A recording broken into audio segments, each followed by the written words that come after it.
भाई लोगों, आज मैं तुम्हें एक जगह का किस्सा सुनाने जा रहा हूं जिसका नाम सुनते ही लोग सिहर उठते हैं। जगह है मुजफ्फरनगर का पुराना रेलवे फाटक। दिन में तो सब सामान्य लगता है, रेलें आती जाती रहती हैं, लोग फाटक पार करते रहते हैं। लेकिन भाई, जैसे ही सूरज ढलता है और रात का अंधेरा घिरता है, उस फाटक का माहौल बिल्कुल बदल जाता है। गांव के बुजुर्ग कहते हैं कि बरसों पहले इस फाटक पर एक भयानक हादसा हुआ था। एक परिवार रात में गाड़ी से घर लौट रहा था। फाटक पर गेटमैन की लापरवाही से गाड़ी बीच पटरियों पर अटक गई। इससे पहले कि कोई बचा पाता, तेज रफ्तार ट्रेन आई और पूरे परिवार को कुचलती हुई निकल गई। कहते हैं उसी दिन से वहां की हवा बदल गई। अब भाई, ये कोई कहने सुनने की बातें नहीं है। जिसने भी रात में उस फाटक से गुजरने की कोशिश की है, उसने अजीब चीजें देखी हैं। कई लोगों का कहना है कि आधी रात को पटरियों पर एक औरत लाल चुनरी ओढ़े दिखाई देती है। वो हाथ हिलाकर रोकने का इशारा करती है, जैसे किसी को चेतावनी दे रही हो। और सबसे डरावनी बात यह है कि जैसे ही कोई उसकी तरफ बढ़ता है, उसकी गाड़ी अपने आप बंद हो जाती है, चाहे बाइक हो या कार। और जब आदमी बाहर उतरकर देखे तो पटरियों पर कोई नहीं मिलता, बस हवा में वो लाल चुनरी लहराती हुई दिखती है।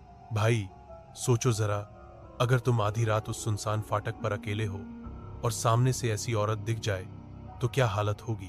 भाई, ये जो लाल चुनरी वाली औरत है ना, इसके किस्से छोटे बड़े हर ड्राइवर ने सुनाए हैं, खासकर वो लोग जो रात को काम से लौटते हैं। एक बार की बात है, गांव का ही एक लड़का मोटरसाइकिल से शहर से वापस आ रहा था। वक्त था करीब 12 बजे का। रात गहरी हो चुकी थी और चारों तरफ सन्नाटा पसरा हुआ था। जैसे ही वो फाटक के पास पहुंचा, बाइक अचानक बंद हो गई। लड़के ने सोचा शायद इंजन गर्म हो गया हो। उतरा और धक्का लगाने लगा। तभी उसने देखा पटरियों के बीचों बीच एक औरत खड़ी है। लाल चुनरी हवा में उड़ रही थी और उसका चेहरा नीचे झुका हुआ था। लड़के ने जोर से आवाज दी, अरे आप कौन हैं? यहां क्यों खड़ी हो? पर भाई, वो औरत चुप रही। बस धीरे धीरे हाथ उठाकर इशारा करने लगी कि रुको, आगे मत बढ़ो।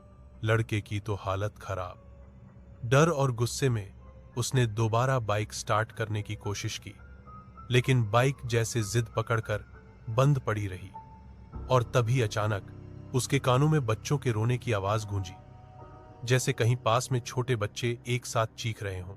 लड़का समझ गया कि ये कोई इंसानी बात नहीं है। उसके पैरों के नीचे से जमीन खिसक गई। वो धक्का मारते मारते पसीने पसीने हो गया। तभी अचानक लाल चुनरी लहराई और औरत गायब हो गई। और अजीब बात ये कि उसी पल बाइक अपने आप स्टार्ट हो गई। भाई, सोचो जरा, क्या ये सब बस वहम है या फिर सचमुच उस हादसे में मरी औरत और उसके बच्चों की रूहें आज भी वहीं फांसी हुई हैं? भाई, उस हादसे की रात की भी कहानी सुन ले। कहते हैं बरसों पहले बरसात का मौसम था। खेतों से काम करके गांव वाले लौट रहे थे। अचानक खबर आई कि रेलवे फाटक पर एक औरत अपने 2 बच्चों के साथ फांस गई है। रेलगाड़ी तेजी से आ रही थी और फाटक बंद हो चुका था। सब लोग दौड़कर पहुंचे, लेकिन जब तक लोग पहुंचते, भाई साहब, बहुत बुरा हाल हो चुका था। गाड़ी उन तीनों के ऊपर से निकल गई। गांव वाले कहते हैं उस औरत की आखिरी चीख अब भी हवाओं में गूंजती है। कई बुजुर्ग बताते हैं कि हादसे के बाद कई दिन तक पटरियों पर खून के धब्बे बने रहे, चाहे कितनी भी बारिश क्यों न हुई। और अजीब बात यह है कि उसी हादसे के बाद से रात के वक्त वहां से गुजरना जैसे किसी सजा से कम नहीं। कुछ लोग कहते हैं उन्होंने लाल चुनरी वाली औरत को अपने बच्चों को गोद में उठाए देखा है। वो अचानक पटरियों पर बैठी दिखाई देती है और पल भर में गायब हो जाती है। गांव के 2-3 लोग तो ये भी बताते हैं कि उन्होंने बच्चों की परछाइयां दौड़ती हुई देखी हैं, जैसे कोई खेल रहा हो, लेकिन पास जाने पर कुछ न मिले। भाई, तू सोच, अगर ये सब बस मात्र वहम होता तो इतने लोग एक जैसी बातें क्यों कहते? गांव का हर बच्चा, हर बूढ़ा इस फाटक से रात को अकेले जाने से डरता है। औरत की चीख, बच्चों की हंसी और रोना, सब कुछ जैसे आज भी वहीं जिंदा है। भाई, हादसे के बाद से ही वहां अजीब अजीब बातें होने लगी। रेलवे वाले कहते हैं रात के वक्त कई बार फाटक अपने आप बंद हो जाता है, जबकि कोई गाड़ी आने वाली ही नहीं होती। लाल बत्ती जलने लगती है, घंटी बजती है, लेकिन पटरियों पर सन्नाटा पसरा रहता है। एक बार तो हद हो गई। गांव का ही एक नौजवान, नाम था रवि। वो देर रात साइकिल से घर लौट रहा था। फाटक पर पहुंचा तो उसने देखा गाड़ी आने की आवाज गूंज रही है। पटरी कांप रही थी, लेकिन अजीब बात यह कि कोई गाड़ी दिखी ही नहीं। रवि डर गया और तेजी से पैडल मारने लगा। तभी उसने देखा लाल चुनरी वाली औरत बच्चों को गोद में उठाए फाटक के ठीक बीचों बीच खड़ी है। उसका चेहरा धुंध में साफ नहीं दिख रहा था, लेकिन उसकी आंखें, भाई, उसकी आंखें जलते कोयले जैसी लाल थीं। रवि जैसे ही चिल्लाया, वो औरत और बच्चे अचानक धुएं की तरह गायब हो गए। लेकिन उसकी साइकिल खुद पटरी के बीच अटक गई।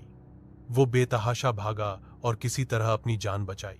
आज भी वो रवि कहता है कि उसने अपने कानों से उस औरत को चीखते सुना था, मेरे बच्चों को बचा लो। भाई, सोच कि इंसान वहम कर सकता है, लेकिन लोहे की पटरी हिलना, घंटी बजना, औरत खड़ी होना और फिर अचानक गायब हो जाना, ये सब कैसे समझाएंगे लोग? भाई, कहते हैं हादसे के बाद से उस औरत की आत्मा को कभी चैन नहीं मिला। गांव वाले मानते हैं कि वो अपने बच्चों के साथ आज भी वहां भटक रही है। अजीब बात यह है कि जब भी कोई हादसा होने वाला होता है, फाटक के पास लाल चुनरी वाली औरत सबसे पहले दिखाई देती है। कई लोग कहते हैं उन्होंने उसे हाथ हिलाकर रुकने का इशारा करते देखा, लेकिन डर के मारे कोई पास नहीं गया। गांव का एक बूढ़ा किस्सा सुनाता है, एक रात मालगाड़ी के पटरी से उतरने का हादसा हुआ। ठीक उसी जगह, उसी फाटक पर ड्राइवर बच गया, लेकिन कई डिब्बे पलट गए थे। लोगों ने कहा हादसे से कुछ ही पल पहले उस औरत की चीख सुनी गई थी। और भाई, तू यकीन मान, जो भी उस जगह को मजाक समझकर देर रात वहां से गुजरता है, उसके साथ कुछ न कुछ गड़बड़ जरूर होती है। कोई गाड़ी बंद हो जाती है, किसी का मोबाइल अपने आप हैंग हो जाता है, या फिर अचानक ठंडी हवा का झोंका सब कुछ जमा देता है।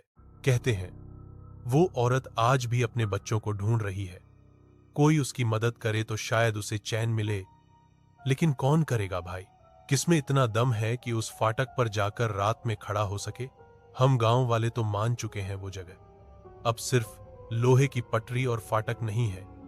वो एक जिंदा किस्सा है, एक दर्द है जो कभी खत्म नहीं होगा। भाई, अब तू सोच, इतनी कहानियां अगर अफवाह अफवाह होती तो गुजरे जमाने के इतने लोग क्यों एक जैसी बातें बताते? तू किसी बूढ़े से पूछ ले या किसी बच्चे से, सबके पास उस फाटक की कोई न कोई कहानी है।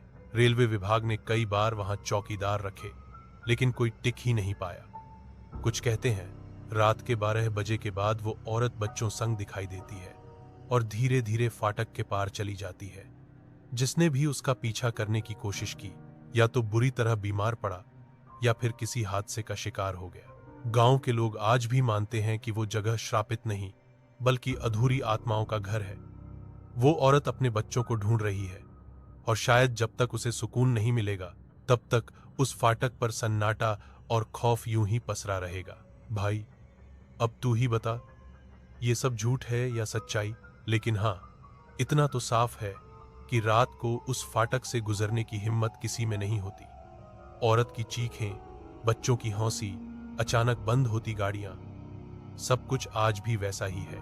तो मेरे भाई, जब भी तू कभी मुजफ्फरनगर आए और उस फाटक के पास से गुजरे, याद रखना, ये सिर्फ रेलवे लाइन नहीं है, ये एक जिंदा डरावनी कहानी है।